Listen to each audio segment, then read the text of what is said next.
Hi అండి అందరికీ. ఇవాళ పాలకూర బంగాళదుంప ఫ్రై. ఇది విత్తనాలు నేను వేసుకున్న ట్రబ్లో వచ్చిన పాలకూర అండి. ఇది వెల్లుల్లిపాయలు,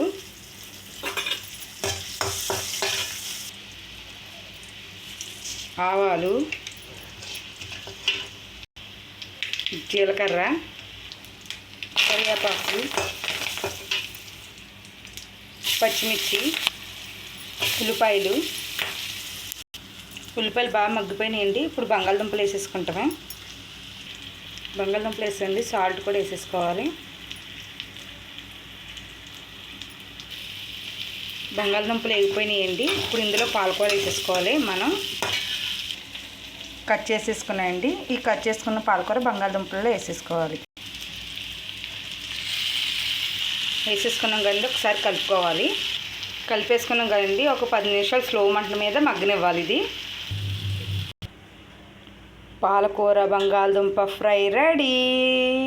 ఇందులో కారం వేసుకోకూడదండి, పచ్చిమిర్చి వేసుకున్నాం కాబట్టి చాలు. పిల్లలకు కూడా పెట్టడానికి బాగుంటుంది, కారం అన్నది ఉండదు. చాలా మంచిది పిల్లలకైతే పెద్దవాళ్ళకైతే.